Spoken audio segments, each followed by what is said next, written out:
Daily Journal Meeting 2015, TIMESAVER edit by IDP YouTube channel. Business now spread over the whole country. It's cost us a lot of money, it's cost us a lot of effort, it will cost us a lot of effort in the future. I would say the momentum is gaining. And you people who came in as value investors, well, you got something else. You got a damn venture capital type investment. And I don't apologize because I'm sharing the same outcome myself. It looks like it may work. If it does work, it'll be a long, slow grind, but it could be a way bigger business than the print business ever was. We have now we have more software revenues now than we have a traditional business. And the fact that it's costing us a lot of money does not bother me at all.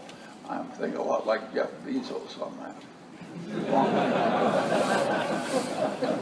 As long as we're taking territory away, I'm happy. And I said to the directors, there's no point in being rich if you don't use it to compete effectively. So it's a very good question, but I regard it as a total fluke. It isn't what I've done in life. You can argue that Berkshire Hathaway has once created a business from scratch. It's worth a fortune, which is the reinsurance department, and something that we've done personally. We weren't once there, and we may eventually get one of it done here. If we succeed, it's not only good for the shareholders, it's good for the world. This whole system the government uses is very inefficient. It needs a lot of automation, and the software is very complicated, and the service is complicated, and it's very difficult, hard going. One of the reasons the opportunity was available is that it's a very impossible, difficult. People like Microsoft, they hate this kind of business. It's too hard. They have their own way of shooting fish in a barrel. I kind of like it because it's so hard, because I think if we win, it'll be hard to take away. Well, that's probably the best question anybody's ever asked at this meeting. It's very important. It affects the whole future of the company. You've earlier said that one of the most important things you picked up from Darwin was the value of objectivity by forcing yourself to search for disconfirming evidence. What important thing did you pick up from Einstein that you didn't know before? Well, I didn't know anything about relativity until Einstein taught me. I wasn't smart enough to figure it out for myself. And of course we look for disconfirming evidence. One of the directors said very simply, we should make a list of everything that irritates a customer, and then we should eliminate those defects one by one. And of course, that is the way to compete in a service business. It involves continued fanaticism and so forth. One of the reasons we bought the little company in Logan, Utah, is that we like the service ethos of the place and the recruitment methods. Of course, our then accountants, God damn their souls, our past accountants, God damn their souls, just went crazy when we did that. It looked to them like we'd gone stark raving mad, and how could it be worth anything? And it just bothered them, and they just raised hell with us for months and months. I made our reports late. I feel very good about that acquisition today, and similarly with the other one. And I think both those things have helped us. And the cultures are melding. We now are operating under a common name. It's a damn miracle, because we should have failed, but I'm not at all sure we are. And of course we learn from evolution that you gotta keep trying to go extinct. You're seeing a perfect example of Darwinian. You're watching one business die while somebody tries to replace it with another. And almost everybody else in the newspaper business that's tried to do that has failed. And some of them bought other businesses, like television stations, with the profits they had. But most of the people who've just tried to take their existing newspaper and transform it into something else, most of them have failed. And that's the common result. I've heard Bill Gates say often that in technology, that's often the case. Here was Kodak that owned the world in silver-based photography. It was the dominant company in the world, the second most important trademark in the world. Armies of PhD chemists who knew more about silver-based photography than anybody in the world. Fabulous business right through the Great Depression. Total widow and orphans, wonderful stuff. Basically wiped out the shareholder. The technological change. But Bill Gates, it happens again and again and again. When technology changes enough. General Motors was the most important automobile company in the world when I was young.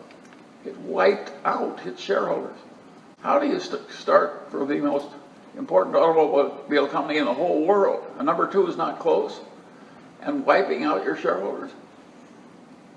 Yeah, that's very Darwinian. It's tough out there, and some businesses are dying all the time, and new ones come up. And technological change is one of the hardest things to cope with, which is why so many people fail at it. Now, IBM, on the other hand, went from butcher scales and God knows what to hollow earth machines, which they totally dominated the early computer. And then when those became obsolete, they dominated for a long time the big electronic computer. That was a miracle. That's a real rarity. And of course, when the other revolutions came along, IBM has failed a lot. It's normal to fail when there's a big technological change. It's hard to adapt to a world that's different. And what's really weird about it, look at the age of these people up here. We have the oldest board of directors in the history of the world. The youngest one's 60. You know, I mean, the chairman is 91. Should we be climbing half dome with one arm and one leg? But I'm telling you, we are. And I don't understand computing. Is there another question? I wanted to get your opinion on activists and investors. There's a lot of, I guess, play in the news this year, last year, especially with Coke. I wanted to get your opinion.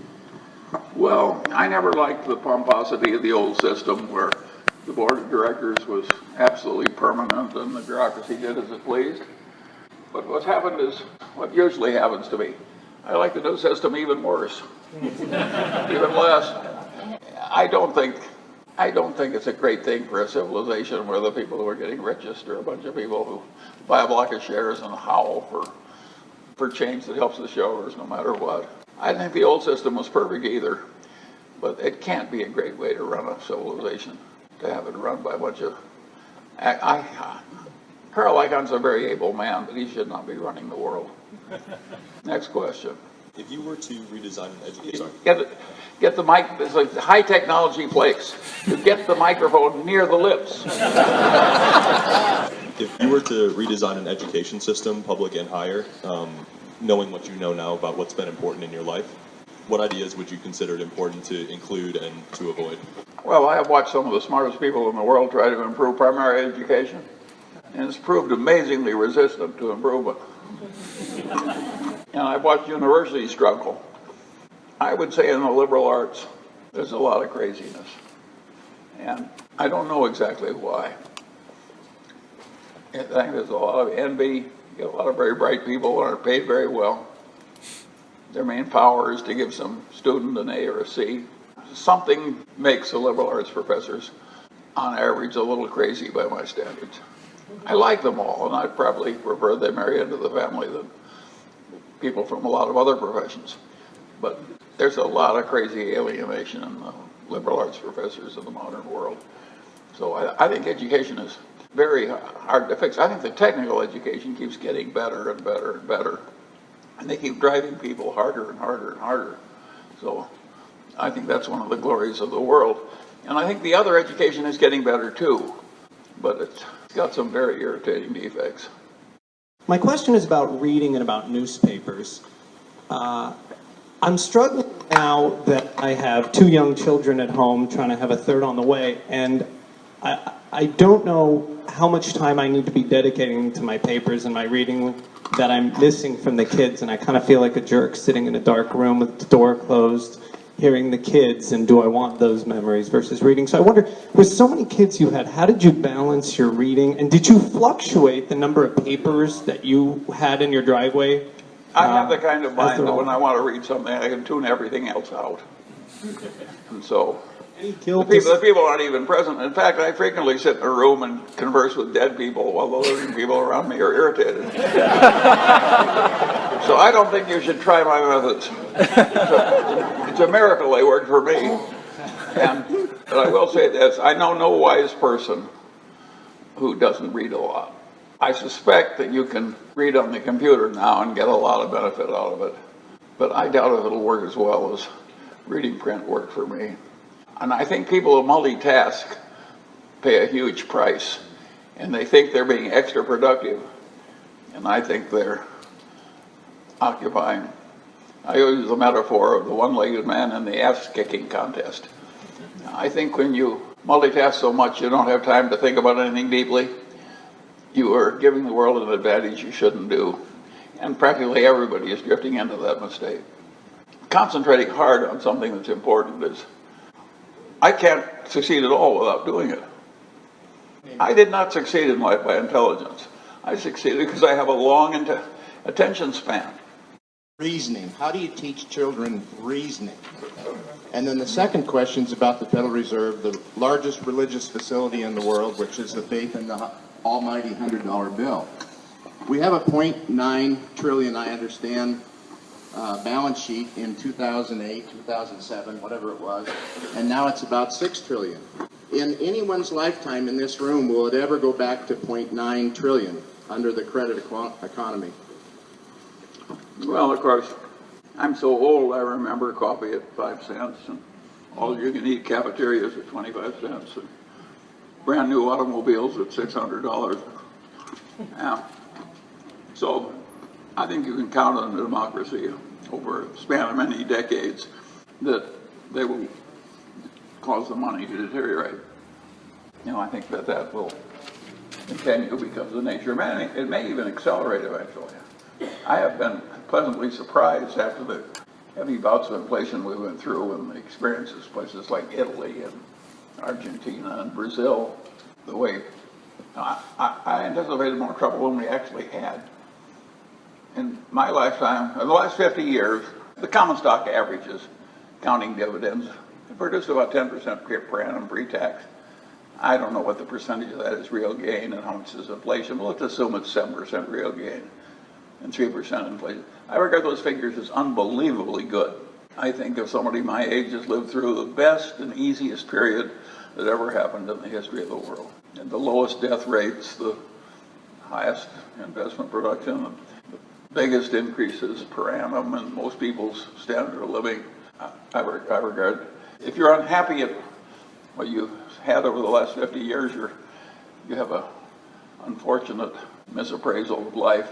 It's as good as it gets, and it's very likely to get worse. And I think it's always wise to be prepared for it getting worse. Favorable surprises are easy to handle.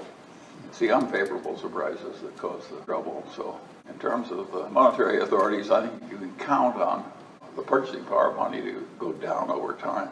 And I think you can almost count that you'll have way more trouble in the next 50 years than we had in the last. I regard what we've just been through. The net death rate from war, from everything, Steven Pinker is right. It's the most fabulous period that ever happened.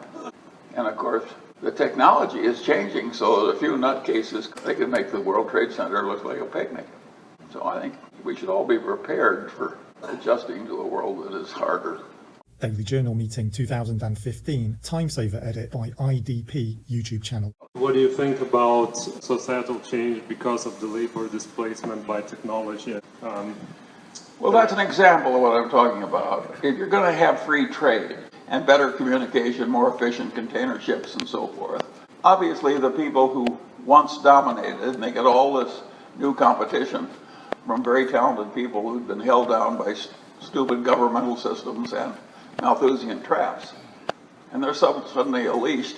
Of course that competition hurts the people who formerly were in the privileged position.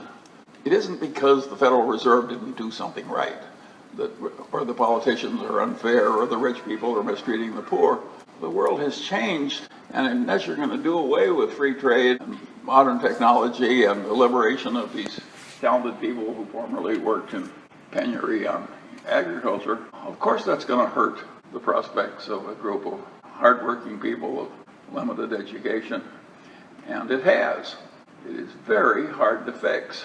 People assume that all you have to do is tinker with the politics and you can fix it. Well, that's what they tried to do in Greece. I think the Greek solution is idiocy. If we're going to prosper, we have to work. And we have to have people subject to carrots and sticks. If you take away the stick, the damn whole system won't work. And of course, you can't vote yourselves rich. It's an idiotic idea. Of course, a successful civilization ought to have a social safety net. But I don't think that... Look what happened to Japan. They were the export powerhouse of Asia. Up rose China and Korea. and Germany got way better. All of a sudden, they're not the export powerhouse. Well, of course, if you have a wonderful monopolistic position and some more talented people will work harder, and of course you're less rich. These damn economists keep looking for the ways they handle the Federal Reserve System in Japan or something. Think of how stupid that is. The solution is really obvious of why they lost. They got huge competition they didn't formerly have, and they were an export powerhouse. The Japanese were better at quality control and so forth. Other people learned to play the same game. You know how the Koreans came up from nothing in the auto business? They worked 84 hours a week with no overtime for more than a decade. At the same time, every little Korean came home from grade school and worked with a tutor for 4 or 5 hours in the afternoon and the evening, driven by these tiger moms and what have you. Are you surprised when you lose to people like that? Only if you're a total idiot. Are there other opportunities for acquisition of technology companies to add to our existing unit? Or are we simply trying to grow that organically going forward? And the second part, I know you've stated that this is not a mini Berkshire, but if there was an opportunity to shoot fish in a barrel after the water was drained out, would the board consider it? I think our aged board is capable of shooting fish in a barrel, but I don't think we'll get many opportunities. We got an opportunity like that when we bought Wells Fargo stock at 8 and change. I don't anticipate a lot of future opportunities like that one. I regard that as a one-time fluke. And now it's a fluke we earned the right to have by accumulating money from discipline and good service and so forth out of the foreclosure boom. But no, I don't think that if we happen to succeed in this one, which I think is more likely than not, I don't think the experience has seemed so easy to us that we want to try it again. You know, if you walked across a river from ice flow to ice flow, where if you fell in the water, you were going to die, and you reached the other side where there was prosperity, you looked at that back at that river, I don't think you'd want to step back and try it again. And so I don't think it's going to happen again. We, of course, would buy something that helped what we're already doing, but we're not looking to be new venture capitalists at our present age. It's an activity we didn't even do when we were young. I don't know why we did it. It was mostly Garen's idea. Do you have any morning procedures or rituals that you use to which you might attribute your tremendous productivity in life? And the second question is, do you have any comments on the passing of one of the greats of 20th century, Lee Kuan Yew? I'm not following the second question. Oh, yes. Well, well, I like people who serve me puffballs. Number one, I eat whatever I want to eat. I've never paid any attention to my health. I've never done any exercise I didn't want to do. And the idea would improve my life. And if any successes come to me, it came because I insisted on thinking things through. That's all I was capable of doing in life, was thinking pretty hard about trying to get the right answer and then acting on it. I did never learn to do anything else. So all these people who think they're going to get ahead by jogging or something, more power to them. As far as Lee Kuan Yew is going, I just realized I'd made a mistake when he died. I'm going to commission a bust of Lee Kuan Yew and stick it somewhere important. That is the most important governmental leader. It's the most important nation builder that ever existed in the history of the world. There is no other record equal to Lee Kuan Yew's. Unbelievable achievement. A malarial swamp turned into a modern civilized powerhouse, and then using that example to utterly change and transform China. And not only China, but Vietnam. It was the example of Lee Kuan Yew that the North Koreans, of all people, turned to turn Vietnam into a powerhouse that's civilizing. There's never been a career like Lee Kuan Yew's. He did two things that strike me, demonstrate how smart he was. There was one person in Lee Kuan Yew's high school that was smarter than he was, and it was a female 1 year older, so he married her.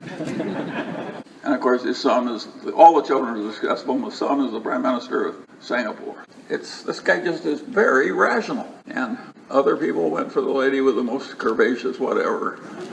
He hired the one that got higher grades than he did, and she was the only one who did. And he had this practical judgment. Peter Kaufman loves the story of when he came to power. He's surrounded by Muslims who hate him. He has no assets, no army, no nothing. He's in a dangerous position. he realizes that in his new nation, he has to have an army. And he asks the world to help him create an army, a defense system. Everybody in the world declines. After all, it's a malarial swamp. And one country says, we'll help you. And it was Israel. He said, how can I have Israel help me when the Muslims hate Israel and I'm surrounded by Muslims who hate me? He solved his problem. He accepted help from the Israelis and he told everybody they were Mexicans. Anyway, there's never been anything like it. And it's been a privilege to live in the same world with a man who accomplishes so much and has used so much discipline and intelligence and decency. He totally eliminated bribery. He went on his anti-corruption kick. One of the first person that succumbed it wasn't his best friend, it was almost his best friend. And when the guy committed suicide, the wife came to him, who was also a friend, and said, Chinese culture, committing suicide is a loss of face for the family. Can we cover the suicide up? He said, I cannot help you in any way. This guy was very tough about getting done what had to be done. Singapore was a very corrupt place. And if his example causes China to clean up, which looks to me like it's a better than 50% bet, it'll be one more unbelievable example of the achievements of probably the most admirable man, judging by consequences, of any with whom I've shared the planet. So I'm glad you mentioned him. How are you smart enough to know how good Lee Kuan Yew was? What's your background? I just read about you all the time, that's all. No, I've got an echo. Next question. A little closer with the mic. I said it's also a privilege to live in the same world as you. I've studied the concepts you've taught intensely and continuously after graduating from law school 8 years ago. Thank you for everything you've taught me. I've even expanded on some important areas. For example, I think vanity precedes envy as the driver of man.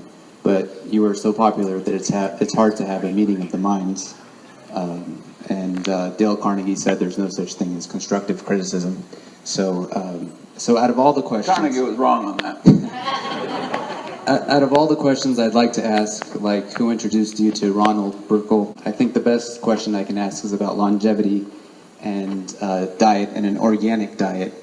Do you think the way to live to be at least 91, like you and Lee Kuan Yew, is to eat organic fish you caught yourself at Cass Lake? No, I think peanut brittle is the way to go. Nothing like peanut brittle. What's your advice to a 30-year-old individual who wants to achieve financial freedom through investing? Well, achieving success through investments has been pretty easy in my lifetime. If you were rational and disciplined and you had a tailwind of a 10% per annum on average going for you pre-tax from carefully selected stocks, that was a big tailwind. And if you saved your money and you lived within your means and were shrewd and so forth, that was enough to take care of you. Just a little discipline and saving and the passage of time would do it. Now, if the world is going to get 10% out of indexes, which I don't think it will in the future in kind of real terms, getting more has proven to be quite difficult. And some of you who come along later are finding that if you stay in the big stocks, it's damn near impossible for most people. When things are damn near impossible, maybe you should stop trying. That was not my system, but I do not recommend my system to everybody. I do as a way of life, but I don't think all you have to do is read Charlie Munger and you get rich. If it were that easy, why, this place would be a football stadium. Charlie says the way to get rich is keep $10 million in your checking account in case a good deal comes along. By the way, that was the advice of Howard Amundsen to a young bunch of starving graduates. Rich people sometimes get a little pompous. You said you like shooting fish in a barrel when the water is drained out. I had a question about the Pasco position, the Daily Journal portfolio. I've heard you say it's a low-cost producer. Talk about the Korean productivity. Right now, the steel prices are at all-time lows. What are you talking about? The Pasco. Oh, POSCO, yes, okay. It's a very interesting example, as a matter of fact, which shows how hard the world is. That is the most efficient steel company in the world. It had pretty close to a local monopoly of a whole country for a long, long time. And in spite of that, in spite of having some very important steel technology that they have and nobody else in the world has, POSCO is selling like an ordinary commoditized steel company. It's very, very hard to avoid being commoditized in high-powered competition in the modern world. When places like Dow Chemical, have all their complex chemical products commoditized, in spite of the fact they got thousands of PhD chemists. And people as talented and brilliant as the people who created Bosco just find the markets glutted and the prices bad and so forth. It shows how hard and dangerous it is to make money in a commoditized business, and how many businesses that you formerly thought were hugely advantaged can be commoditized.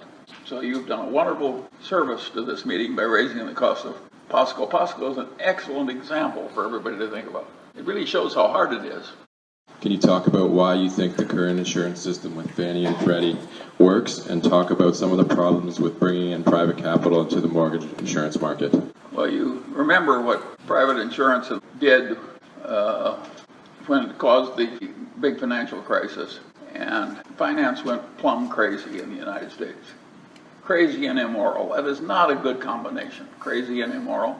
And they added a third. They were deeply full of pride about the fact they were crazy and immoral. And so that was really, and they damn near caused a catastrophe. And the people who did it have one thing in common. Not one has any shame at all.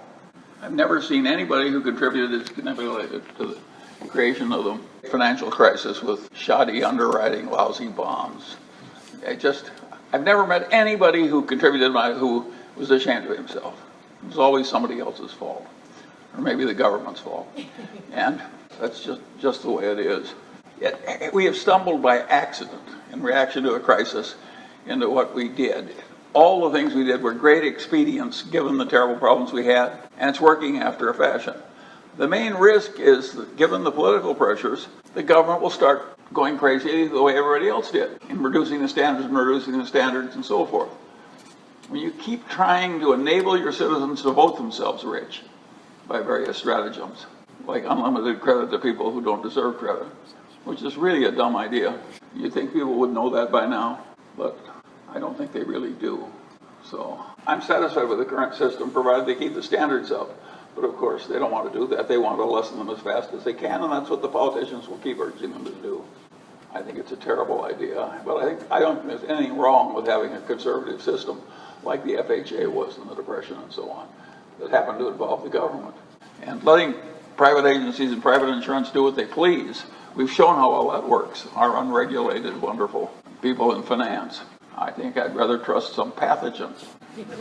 Next case. I'd like to get your thoughts on American Express. Do you think its moat has narrowed recently? Well, I don't think it was desirable with a lost contract with Costco. Again, that's an example of how tough capitalism is.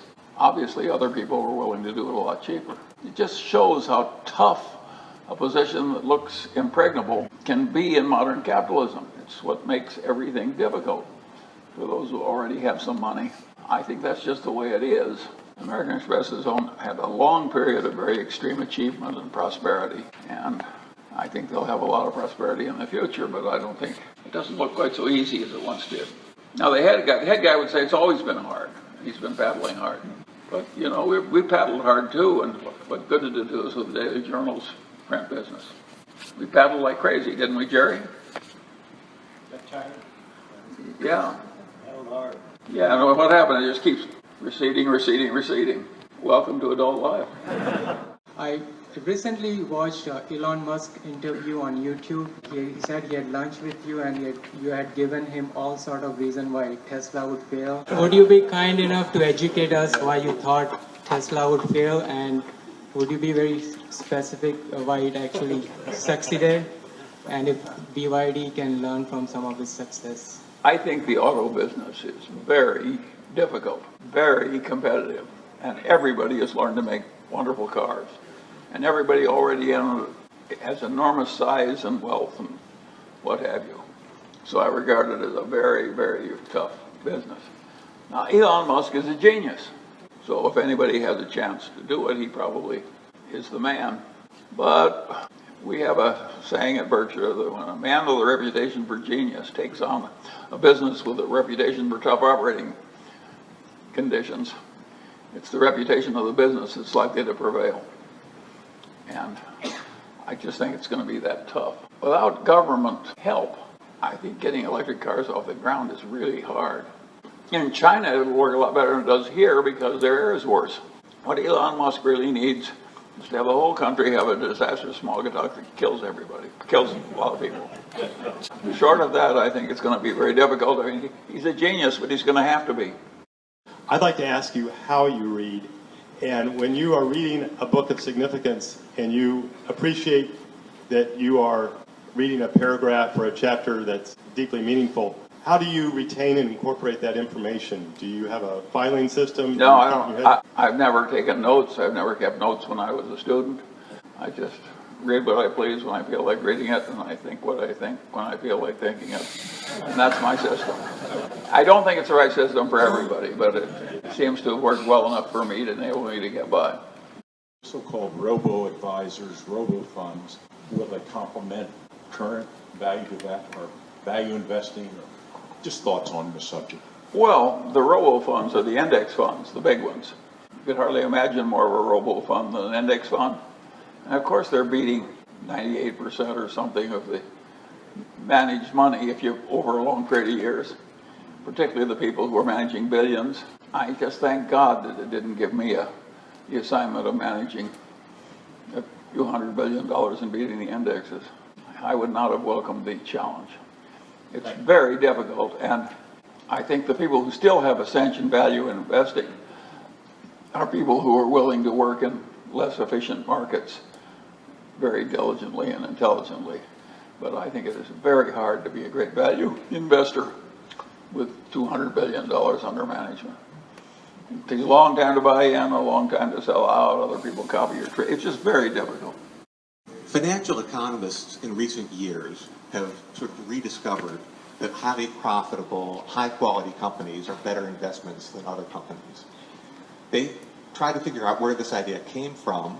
It takes them back to Buffett, and then Buffett points to Munger. But this is an insight that you seem to have had in the 50s or maybe the early 60s. Before you were an attorney, you weren't even Charlie Munger then. You were just somebody else. How did you hit on this idea? Well, everybody with any sense at all knows that some companies are better than others. What makes it difficult is they sell at higher prices in relation to assets and earnings and so forth. And that takes the fun out of the game. If all you had to do was figure out which companies were better than others, an idiot could make a lot of money. But they keep raising the prices to the fact where the odds change. And I always knew that, the market. They were teaching my colleagues that the market was so efficient that nobody could beat it. But I knew people who beat the pari-mutuel system in Omaha. I know more about horses than other people. I knew it was bullshit. And when I was very young. And so I never went near a business school, so I didn't get polluted by the craziness. I never believed it either. I never believed there was a talking snake in the Garden of Eden. I had a gift for recognizing twaddle. There's nothing remarkable about it. I don't have any wonderful insights that other people don't have. I just have sort of slightly more consistently than others, I've avoided idiocy. Other people are trying to be smart. All I'm trying to be is non-idiotic. I find that that's all you have to do to get ahead in life, is to be non-idiotic and live a long time. It's harder to be non-idiotic than most people think. As chairman of a major hospital, can you speak to us about Obamacare? Well, of course, that's one of the most complex subjects on earth. Of course, the system, medical care, has evolved into the United States, has much wrong with it. On the other hand, it has much that's good about it. All the new drugs, the new devices, the new operations. Medicine has taken more territory in my lifetime than it took in the whole previous history of mankind. It's just amazing what's been done. And a lot of it has been obvious and simple, like inoculating the children against infantile paralysis and scraping the tartar off your teeth so you don't wear plates when you're 55 years old, and so on and so on and so on. And people now take those benefits for granted, but I lived in a world where a lot of children died, and every city had a tuberculosis sanitarium, and half the people who got tuberculosis died, and it was a big... It's just amazing how well medicine has worked. On the other hand, compared to the best it can possibly be, the American system is pretty peculiar. it's very hard to fix because one kind of incentive is to say, we'll pay you so much a month for taking care of the people, and everything you save is yours. That is the system the government uses in dealing with the convalescent homes. That's a great name, the convalescent home. You convalesce in heaven. You don't convalesce in that home. It's just tended to have a euphemistic name, but that creates huge incentives to delay care and keep the money, and the government has strict rules and compliance systems and so forth. If we didn't have that system, the cost of taking care of the old people in convalescent homes would be 10 times what it is. It was the only feasible solution. The rest of the world is going in that direction because the costs just keep rising, rising, and rising. If the government is going to pay A, anything he wants for selling services to B, who doesn't have to pay anything, well, of course the system is going to create a lot of unnecessary tests, unnecessary costs, unnecessary procedures, unnecessary interventions. Psychiatrists that keep talking to the patient forever and ever with no improvement. Of course that system is going to cause problems. And the alternative system also causes problems. Now add the fact you've got politicians and add the fact you've got existing players who are enormously rich and powerful, who lobby like crazy. A state legislature now is just 19% or whatever it is of GDP going through the medical system.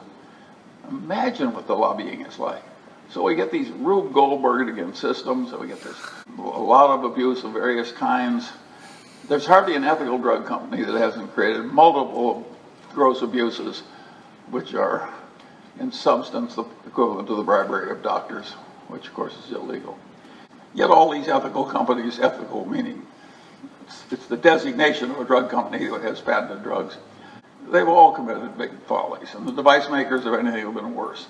And there's been a lot of abuse and craziness, and the costs, of course, just keep rising and rising. And that's in a system that averaged out has been the greatest achiever in the history of the world. It's very complicated. I think it will get addressed more, and we probably will end up with systems that are more like we do with the convalescent homes. If you look at medicine, what's happening is that more and more they're going to a system where they pay somebody X dollars and everything they say they keep. And that system has some chance of controlling the costs. If you go into a great medical school hospital today, you're within a day of dying of some obvious thing like a very advanced cancer, the admitting physician is very likely to ask for a test of your cholesterol and every other damn thing. And all the bills go to the government. And as long as incentives allow that, people will do it and they'll rationalize their behavior. And so something has to be done on that, and more than is now being done. And I think the drift will be more in the direction of the block care. I don't see any other system that would have controlled cost in the convalescent homes. And by the way, your doctor can't just walk by every bed in a convalescent home and send a bill to the government. That's not allowed by the law. But if you transfer the patient into the hospital, you can walk by the bed 5 minutes every day and send a $45 bill to the government. So if the incentives are wrong, the behavior will be wrong. I guarantee it. Not by everybody, but by enough of a percentage so that you won't like the system. Well, I think that's enough on a subject that's so difficult, but I think we can see where it's going. Yeah. By the way, we may end up with a whole system that's in the Netherlands. They have a system where the same people are giving a free system to everybody and a concierge system to the others.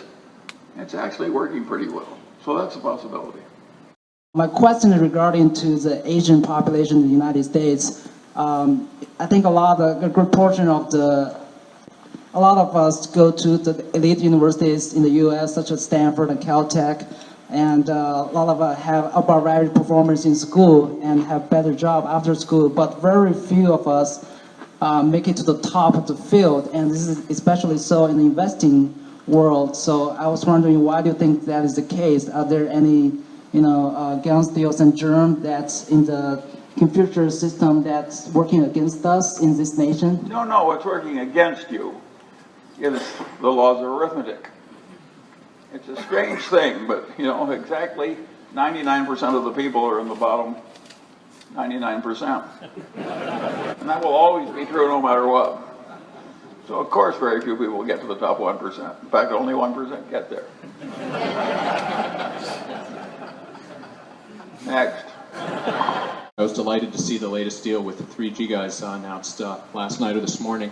And I understand you may not be able to comment on that specifically, but could you just talk about your experience with Heinz and with 3G and what you hope for the future, and what's so special about these guys that they're able to squeeze out such extraordinary performance out of fairly stable, slow growth businesses? Well, of course, 3G has, through enormous discipline, enormous will, and enormous intelligence, they have adopted a zero-based budgeting system, which is more extreme than anybody else's. And yet they've been able to do it time after time in a way where the place ends up as strong or stronger after they've removed a lot of the cost. And of course that's a very interesting example. The same thing went on in the nonprofit center. When the great financial crisis came, every university I know of laid off 6%, 8%, 10% of their people. I know of no case where the university didn't work better after they got rid of the 10%. None, zero. Successful places tend to get bloated, fat, complacent. It's the nature of human life. And so somebody is tough enough and shrewd enough and knows enough not to cut the wrong things and to do everything they, of course, has an opportunity to buy things and cut out expenses they don't really need. And of course 3G is probably the most extreme large operation in the world doing that. I actually think they will probably end up increasing the sales as well. What's interesting about 3G is they're teaching us something about reality. Namely, that successful places contain a lot of unnecessary. I could have told them that just by observing them. If you went into the Department of Agriculture, would you have the feeling the thing was understaffed? And I think you'd find many a corporate headquarters wondering, what in the hell are all these people doing? Now, the Daily Journal, I do not think is overstaffed. I don't think it ever has been. Jerry, why don't you comment on that? He's watched it all these years. I don't think we've had a lot of unnecessary costs ever. We haven't had a lot of unnecessary costs, and at one time, the Daily Journal by itself had approximately 300 employees, and now we have about 150 employees. So you can see that we have taken the direction of the company and reduced expenses accordingly. Take, for example, the foreclosure business, which went from about 2006 to 2010 or 11, just like that. We added 1.5 people to handle all of that additional work. And when the boom went the other direction, we eliminated the 1.5 plus maybe a little bit more. And so we tried to be ahead of the game in terms of anticipating and certainly using technology, because that's the way we were able to handle that particular sequence of events. Yeah, but normally, if you're just super successful, if the sky just rains gold, every vice president gets an assistant, and pretty soon the assistant has an assistant. It's just the way human nature works. It's sort of like cancer. And somebody who's really tough about that can remove a lot of costs, but only from certain kinds of companies. 3G would perish if it tried to reduce a lot of cost at the Daily Journal company. They would starve to death. You said a few years ago that if we ever get to the point where everybody's indexing, it's not going to work very well. Of course. I'd love you to explain a little more about that and what would that lead to? Well, it's far enough away from happening so that I don't spend much time thinking about it. And I think human nature is such that it will never happen. So I don't spend much time thinking about what is almost certain never to happen. In the world as it is, indexing has gained a lot. It probably should have gained a lot because it's quite rational. And it's bad for a lot of people who would otherwise be earning money as stock pickers. And it probably should have been bad for those people. It doesn't make it pleasant to have it happen any more than it helped Japan have a pleasant time when Korea came up so fast as a competitive powerhouse. And even more so when China rose. But I think indexing is here to stay. And I think it's a fact of life. If you stop to think about it, civilized man has always had soothsayers and shamans and faith healers and God knows what all. And the stock picking industry is 4 or 5% super rational, disciplined people. And the rest of them are sort of like faith healers or shamans. And that's just the way it is, I'm afraid. And it's nice that they keep an image of being constructive, sensible people when there really would be faith healers. It keeps the self-respect up. I'd like to just come back to Lee Kuan Yew. His main mantra, repeat what works, has been phenomenal, as you've highlighted today. What are the chances of that culture continuing with the current government and future governments in Singapore? Well, they're pretty good. Lee Kuan Yew left a base. He eliminated the corruption, made it hard to get in, and paid the people enough a lot. There's no real incentive to steal in Singapore. If you're either in Parliament or an advanced government administrator, you get paid very well. And Confucian civilization, you're admired and so forth. No, I think what he's left in Singapore will continue to do very well. But of course, he rose when he was doing it and China wasn't. Now Singapore has to compete with China. That makes it harder.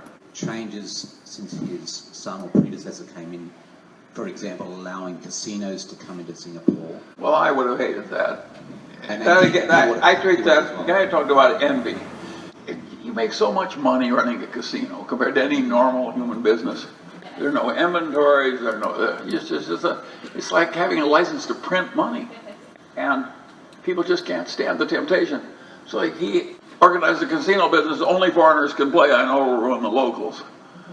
I would not have supped with the devil that much, but he was no longer really in power when that happened. Of course. And if he'd still been young, I'd like to think he would not have done that. I do not consider it desirable in the United States that we've created casinos everywhere and lotteries everywhere.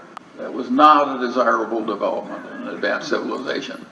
And the goddamn politicians that solve their short-term problems by bringing in this poison deserve to be in the lowest circle of hell, but that means that I'm consigning practically all of them there because practically all of them have done it.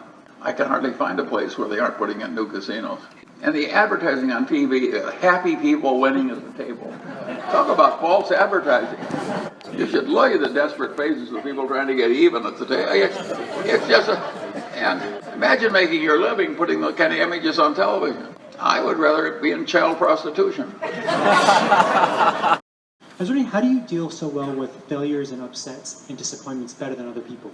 I have so many fewer. It's very simple. An isolated example that's very rare is much easier to endure than a perfect sea of misery that never ceases. In some of the letters that you've written, talked about, there's a lot of talk about the benefits of trust. So it becomes helpful. It's just so useful. Dealing with people you can trust and getting all the others the hell out of your life is just, it ought to be taught as a catechism. The trouble with doing it is in an ordinary school you'd immediately cast about 40% of the people into oblivion. Nobody would even talk to them, and I'm not sure our egalitarian civilization is willing to be that tough. But wise people, you want to avoid other people who are just total rat poison, and there are a lot of them. When do you assess that, how much do you let someone in, or how does someone earn that trust or disappoint or fail that trust? Well, you do it partly by experience. You get trust by deserving. The simplest way to get trust is to deserve it and just keep deserving it. It's just, what else is going to work as well? The casinos try to deserve trust by having a happy winner appear on television. But do any of us trust casinos? Would any of us say, oh goody, when the daughter brings home a boyfriend who is living in the credit department of a casino? And by the way, a lot of our major capitalistic institutions that parade as really respectable, they're just casinos in drag.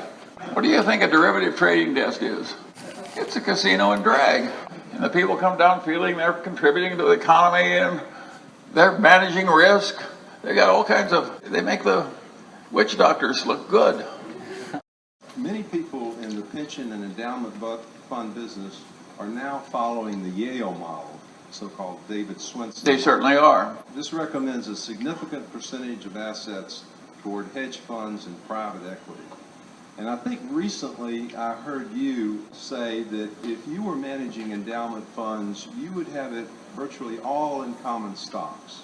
Would you comment on this? Well, I don't manage endowment funds, and I don't like the politicization that exists in places like big state pension funds and so forth.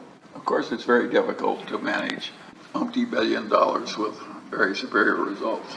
And of course, since David Swenson was so extremely successful at Yale, of course the system is spread. Any successful system will spread by example. The other thing that's spread is the leveraged buyout system. And those people actually have an advantage in a world that has been like the one we have.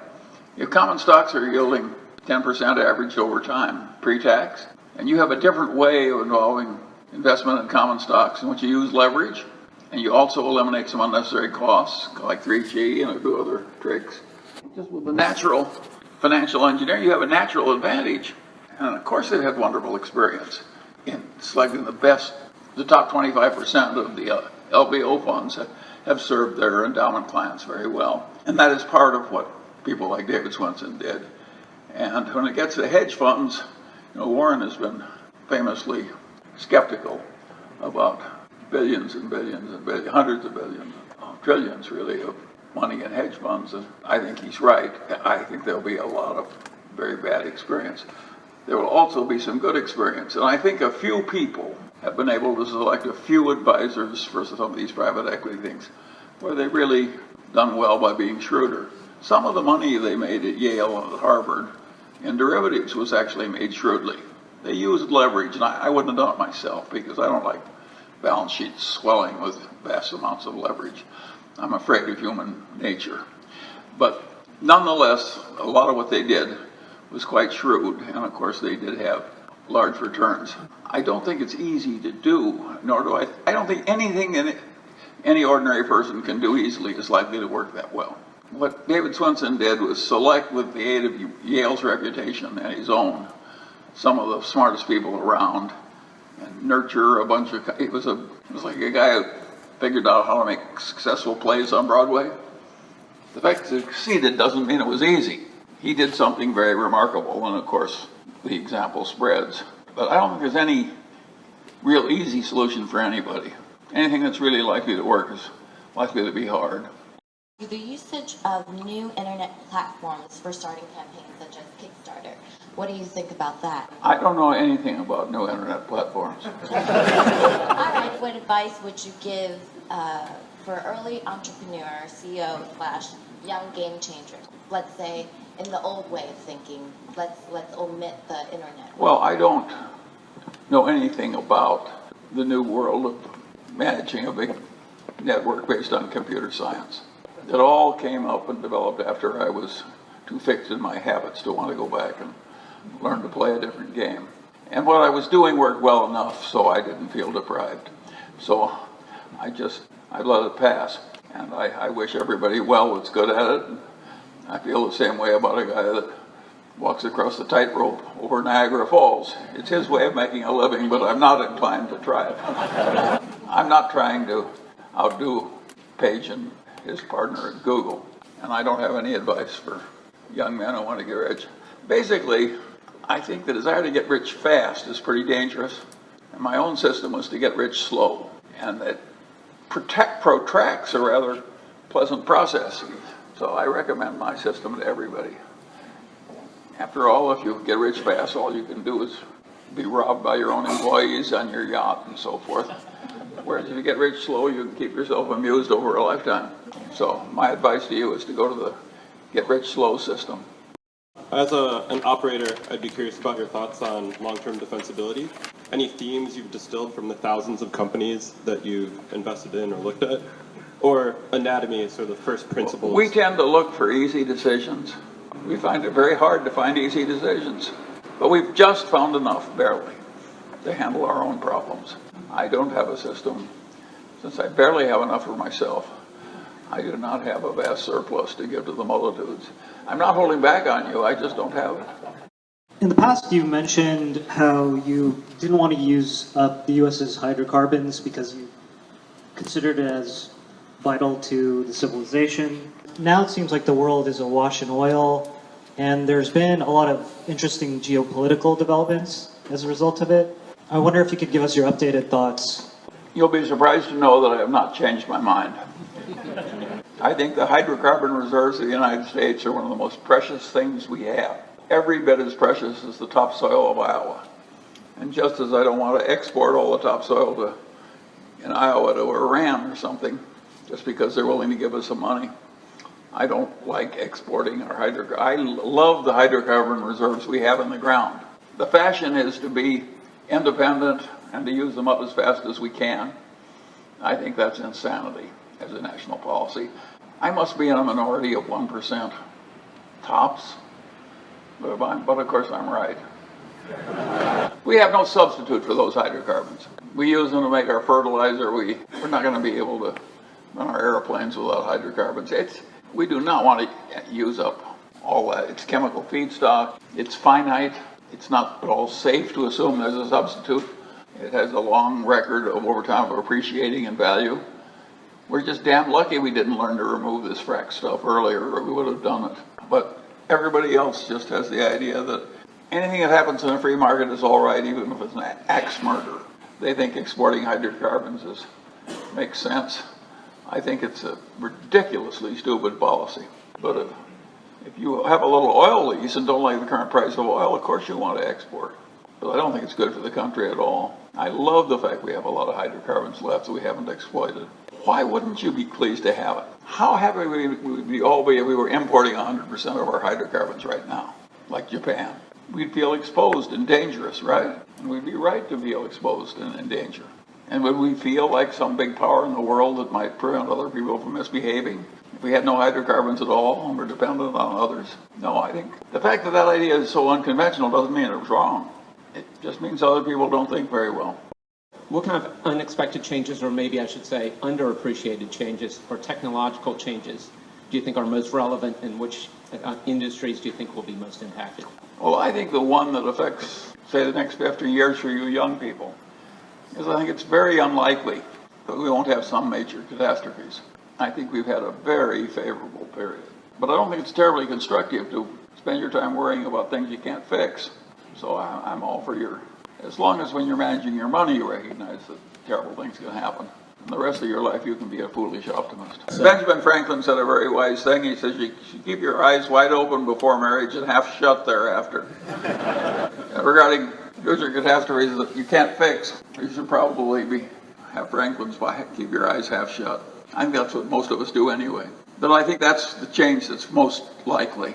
I don't see how we bring back that age where an uneducated man could march ahead rapidly, as long as we have free trade and worldwide competition. And I don't want to stop having free trade with a big nuclear power like China. China and the United States have to get along. Each country would be out of its mind not to get along with the other. I think the trade helps us get along. So if it hurts some people, life is always going to hurt some people in some ways and help others.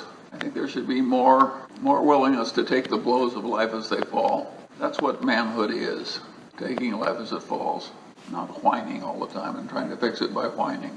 Daily Journal Meeting 2015, TimeSaver edit by IDP YouTube channel. One of the more peculiar things that we see in the markets today is the existence of persistent negative interest rates on certain government bonds. I'm wondering if you just have any thoughts around that. Well, it basically never happened before in my life. I can remember 1.5% rates, World War II and a little after that. But you're talking about something that never happened before in my whole life. It certainly surprised all the economists. It surprised the people who created the life insurance industry in Japan, who basically all went broke because they'd guaranteed to pay a 3% interest rate. Imagine thinking that your life company could go broke because it guaranteed to pay a 3% interest rate for a long time. It's very surprising. And I think everybody's been surprised by it, including all the people who are in the economics profession who kind of pretend they knew it all along. But I think practically everybody was flabbergasted. I think we're all still flabbergasted. I was flabbergasted when they went low, when they went negative in Europe. I'm really flabbergasted. Negative interest rates? How many in this room would have predicted negative interest rates in Europe? Raise your hands. See, that's exactly the way I feel. So how can I be an expert on something I've never even thought about? It seems so unlikely. It's new territory. I want to go back to journal technologies. You mentioned that getting into the software business is difficult, and one of the things you're looking to do is solve the problems of your customers. Can you talk about what's challenging or difficult about it, and what are your customers' problems that you're trying to solve? Well, every government department needs all kinds of automation it doesn't have. And it's complicated, the systems interact with other systems. It's a very, very complex activity, and software is more and more important, and it's very, very difficult. And the governments have their own way of doing businesses that are created by history and local legislation and so forth. So there's nothing simple about it. It's plenty difficult. You know, a company like Microsoft, they're in a business somewhat similar to ours when they bought that thing in Plains or whatever its name was, and they've succeeded with it moderately.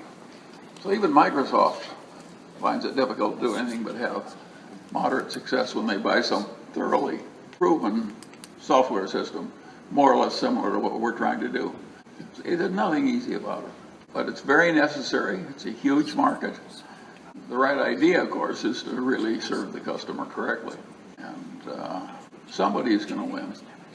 And I'm curious whether or not you see any parallels between what's happening today in television and what's happened to the newspaper industry. Well, the newspaper industry, of course, is easy. It had a revolutionary change in technology. And the worst single thing was to take the classified ads out of the paper, because that was the total gold mine. I don't think that's fixable. Newspapers they were impregnable local powerhouses and very constructive parts of the political system of the country. And of course, they've been enormously weakened. And I think that was not good for the country. I think it just happened by accident. We lost all these local powerhouses that could have total integrity because they had impregnable financial positions. And away they go. Television is a different thing. I've been a little surprised how well television has survived the new world of the internet and cable television, so I mean the old broadcast networks and so on. But I'm not sure I understand the situation well enough to predict what's going to happen over the next 25 years. I'm a little suspicious about all the local incumbents. None of them look immune to me to technological change. I don't even understand. Something happened recently, which I watched in China. When the Berkshire Report came on, it created a great buzz in China. China is interested. We look Confucian to the Chinese. They like elderly rich men. We're trying to be wise. That's the Chinese system. And so we were getting a great buzz with the Berkshire Report all through China. And all of a sudden the buzz stopped. And what had happened? One woman in China took $150,000 of her own money in a year of her life and created a documentary film. And she ran the thing through the air over the internet. It was a film. She got 200 million reviews, and what she did was a long thing about smog and how people were dying in China and how Los Angeles had fixed its smog problem by taking the sulfur out of the air when people burn coal and oil and so on and so on and so on. Well, somebody nobody's ever heard of. Then the Chinese plenary Communist Party meeting, this one woman is changing the policy of China. She didn't own a newspaper, she didn't own a television station, nobody ever heard of her. And one damn documentary. That is a new world.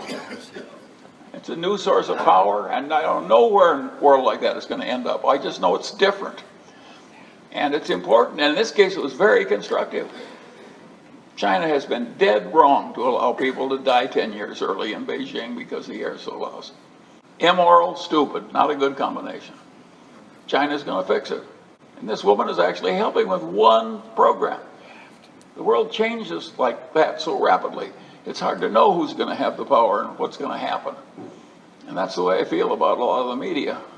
I understood it better when the people who had the printing press controlled the newspaper, and the people who had the network allocation controlled the broadcasting.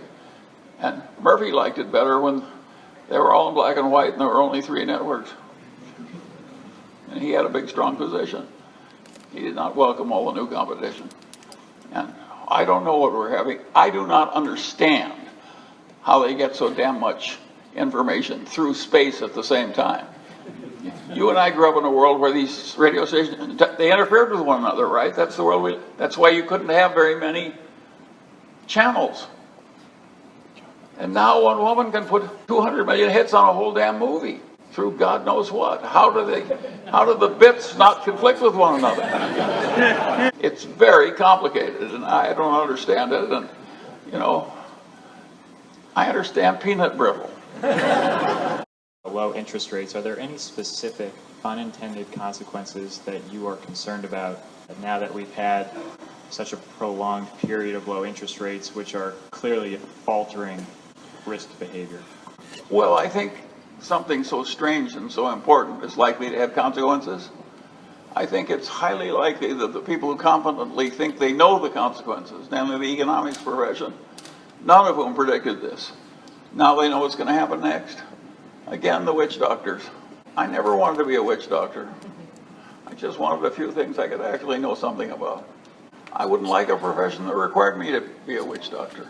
When you ask me what's going to happen, hell, I don't know what's going to happen. I regard it all as very weird. Have interest rates go to 0 and all the governments in the world print money like crazy and prices going down. Of course I'm confused. Anybody who is intelligent is not confused doesn't understand the situation very well. Yeah, I think that if you find it puzzling, your brain is working correctly. What do you think in your mind is the least talked about or most misunderstood moat by the public that is highly important? Oh, well, everybody would like to have a misunderstood moat. I must say, you're the grittiest fellow that's spoken. All you want to know is have a moat that you can understand that other people don't. What a modest wish. So you're going to ask a 91-year-old man how to do it? It reminds me of one of my favorite stories. A young man comes to Mozart. Mr. Mozart, he says, I want your help. I want to compose symphonies. I want to be a creator of symphonies. Mozart says, you're too young to be composing symphonies. He says, but you were doing symphonies when you were 10 years of age, and I'm 21. And Mozart says, yes, he says, but I wasn't running around asking other people how to do it. That's the way I feel about your question. All you want is a misunderstood moat. Fair enough. Yeah, all right. You've met a lot of people throughout your life, and some of whom have been very remarkable. What has surprised you the most about human nature, particularly in the last several years? The one thing that has surprised me all my life is how many people of high IQs do massively stupid things. Now, if you go to academia, you go into a great faculty department. I said this once at the Michigan Law School. It's just nobody in my law school would be surprised by highly intelligent people doing massively stupid things. So it happens everywhere. But it is surprising how extreme the stupidity is and how talented the people are who do them. I think the human mind was almost made to misfunction in a lot of different ways. And so I do think it's quite surprising, and it makes the world a very dangerous place, because the man with whom you trust, because he's your physician, your doctor, your investment manager, what have you, can go plumb crazy. And so I would say give an example of what surprised me. I'm used to doctors who think a procedure that's good for them is good for you, and are wrong. But in Redding, California, a couple of doctors rose who gave everybody who consulted them open heart surgery. And they really convinced themselves that everybody needed open heart surgery, that this kind of, a normal heart was a widowmaker. And that if you replaced it with carbon or nylon or something, they were way better off. They did massive amounts of open heart surgery. Now, I expect the worst of human nature, but they had the feeling they were doing the right thing and really helping the patients. That surprised me. I'm always being surprised by something like that. It seems impossible. How could anybody behave that way? And how could it go on for year after year? Tenet was sending its other executives up there to learn how to run their other hospitals this way. And by the way, the surgical results were wonderful. Nobody survives open heart surgery better than the guy who doesn't need it at all. So that kind of surprise I get all the time. Don't you find that case surprising? Yeah. Sort of like a confirmation bias. No, it's incentive cause bias. They were making money and status, and they were demonstrating skills and so forth. But it's so extreme, you'd think that couldn't happen. And if it did happen, you'd think it would be identified by other people early. It ran on for years. What their bosses were doing is trying to get their other hospitals to have the same results. Amazing. Were they sued? Of course. What happened was that they did take away the doctors' licenses, but nobody went to jail. You'd think they'd go to the lowest circle of hell, but they didn't. They just lost their licenses. When might you believe the software industry will catch up with the law profession in the form of reduced billable hours due to processes and systems? I wouldn't hold your breath. I do think there is some trend to limit the idea of hiring a lot of young people and have them all bill 13 hours and so on, and try and increase the billable hours. And that it's not just the law profession. The consultants do it. Lots of people do it. The accountants do it. It's just, again, human nature operating. But I do think in law you're seeing the elements of rebellion. Some clients are insisting on different systems. It's gone too far. If China should learn the Singapore's management style, because this type of very management style may be only a very tiny place like Singapore, a city-state. I don't know your opinion. You will think it will really work like that in a big country, for example, China or India or even United States. And the second point is, because recently Mr. Lee just passed away, so there are a couple of articles mentioned. Actually, Lee himself talk about, say, it's not about smartness or intellectual. It's about he just applied the British legal system. So I just mean, for me, if I look at that, it's the characteristics of those management style, or you say the combination, it's more like in the one party then plus the legal system. Well, what China adopted from Singapore was not its total management system. It adopted a system of economic management of business. It had private ownership of business and so forth. And before that, the Chinese government had owned practically everything. And Li Lu never felt that his exact Singaporean system with its democracy would necessarily be the right place for China immediately. It may well be that some other model will work better for a place as big and as backward as China was. And it may well be that the system of the Chinese lucked into by accident, when they took part of what was done in Singapore, it may have been about right for China.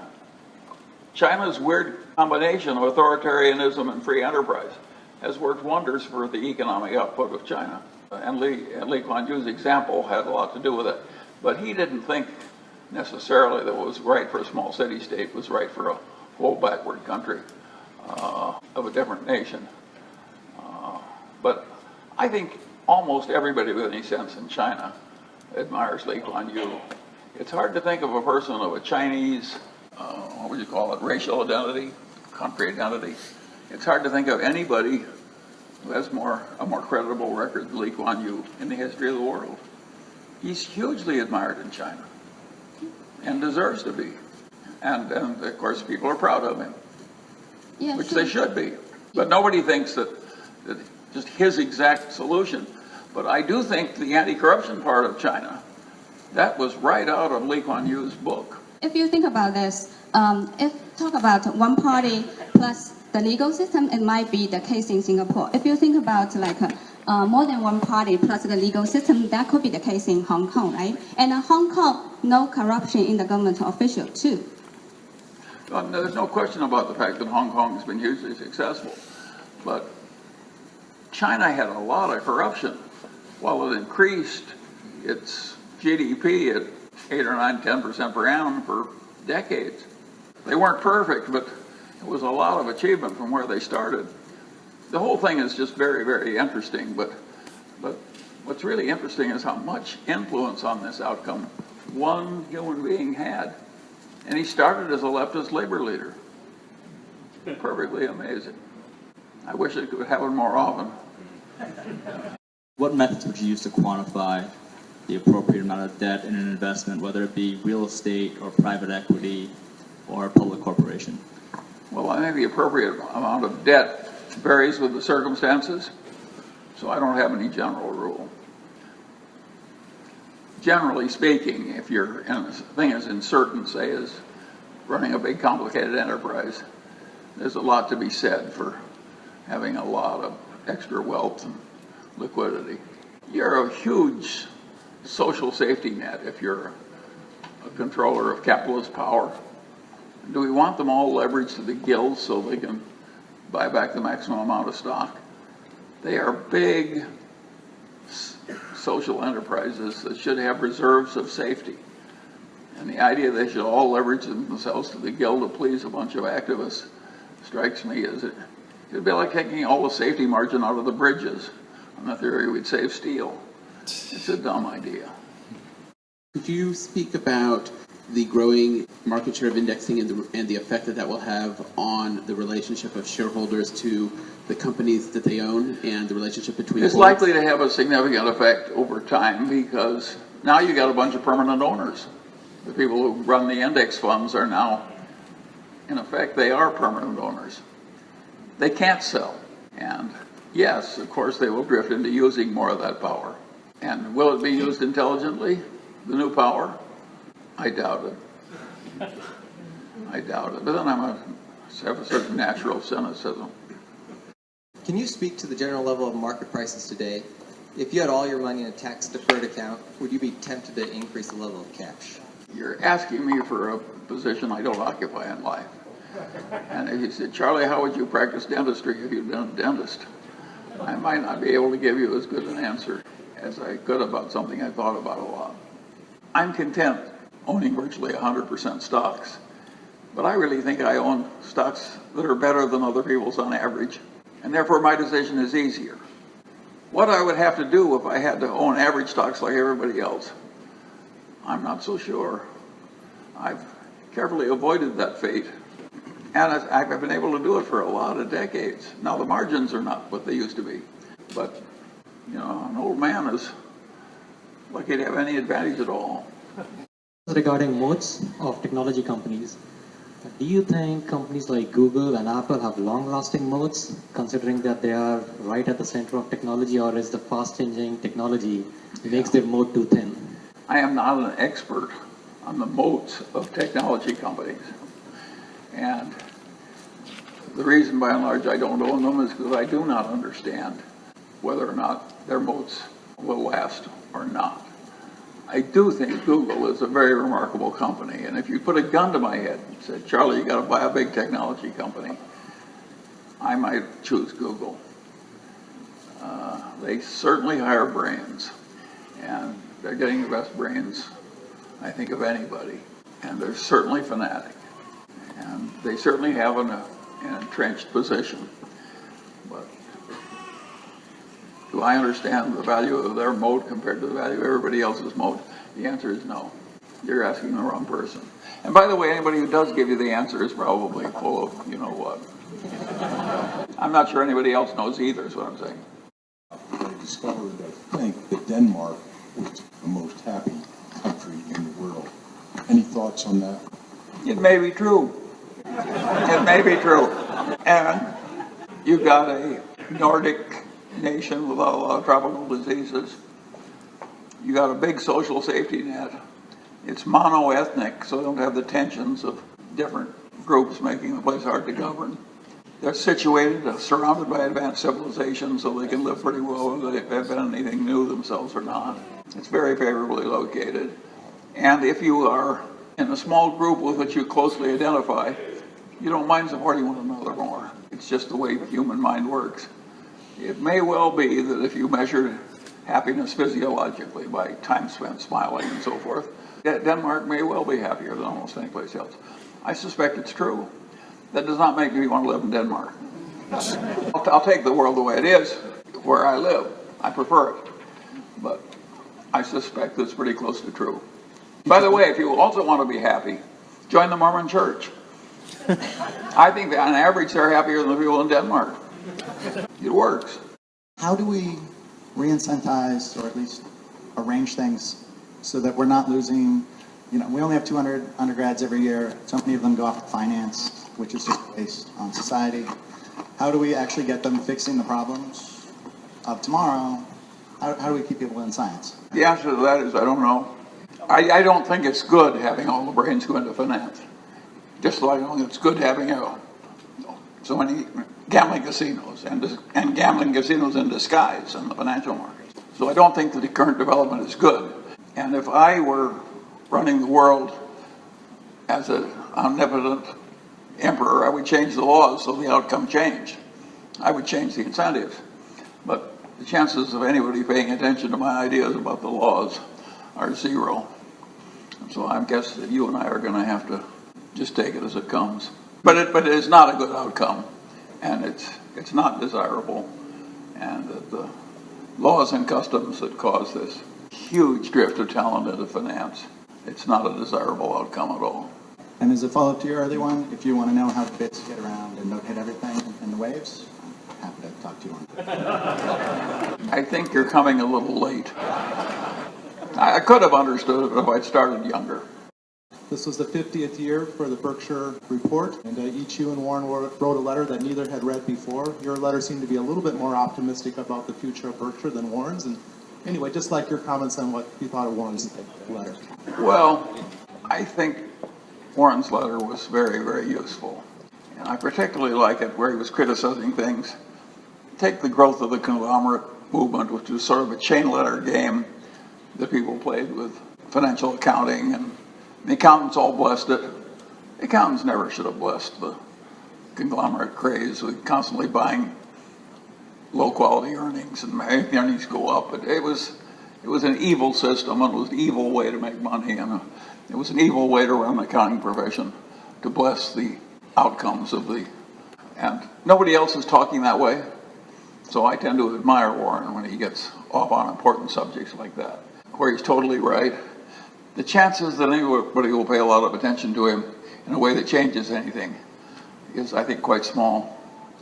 But for a few of the cognoscenti like you people, how many people here really approve of the way, say, IT&T played the conglomerate game and the way their accountants blessed their earnings reports? Raise your hands if you thought it was wonderful. The answer is it wasn't wonderful.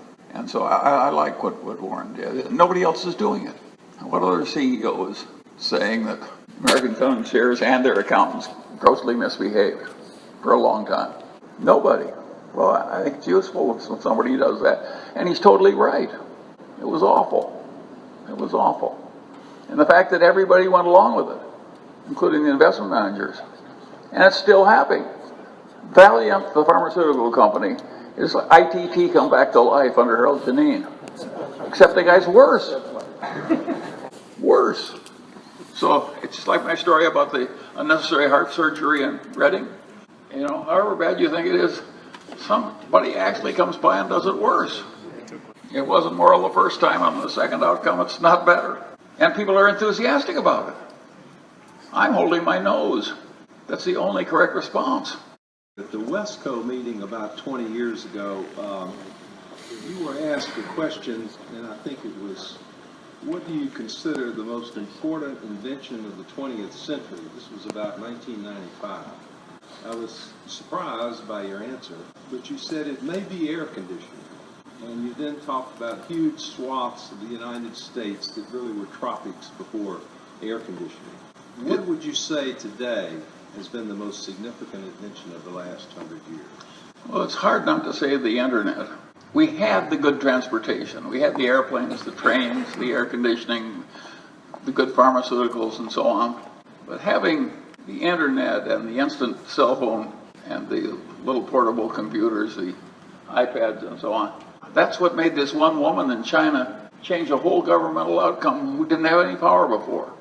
and it's having other dramatic changes, including destructive changes of investments. So I would say the internet is a very important. Don't you think everybody feels that way? You also mentioned Elon Musk earlier. He's out having, kind of a hell of a time trying to disrupt autos, but it looks like he could have more success in utilities.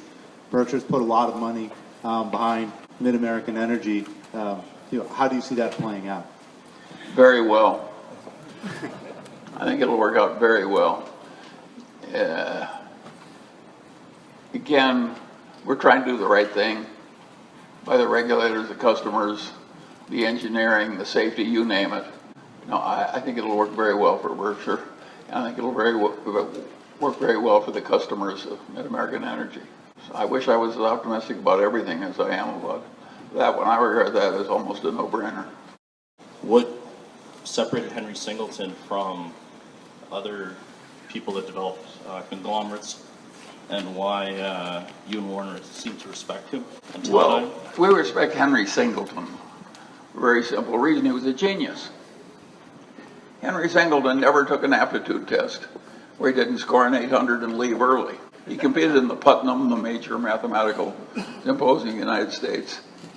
Even when he was an old man, he could play chess blindfolded at just below the grandmaster level. He had an awesome intellect. It was so far into the top 1,000th of 1%. So he was very interesting in that respect. This was an extreme intellect. And of course, he did create a conglomerate because it was legally allowed at the time, and he did it the way everybody else was doing it, and he did it better, and he made a lot of money. When they ran out of favor, the stock went way down, and he bought it all back for less than it was worth. And of course, he died a very wealthy man. He was a totally rational human being in things like finance. What I found interesting about Henry Singleton, and has interesting educational implications, is I was watching both Henry and Warren invest and operate at the same time. So I had two great windows of opportunity to examine human nature. What was interesting to me was how much smarter Warren was at investing money than Henry. Henry was born a lot smarter, but Warren had thought about investments a lot longer. And Warren just ran rings around Henry as an investor, even though Henry was a genius and Warren was a mere almost genius. I found that just fascinating, just absolutely fascinating. Henry was very rational. He was quite similar to Berkshire in some ways. Henry never issued a stock option. He had certain commonalities with Warren that were just logical outcomes. That is my last question because we reached the time when the directors meet. And besides, even for a group of addicts, you probably had all you can take.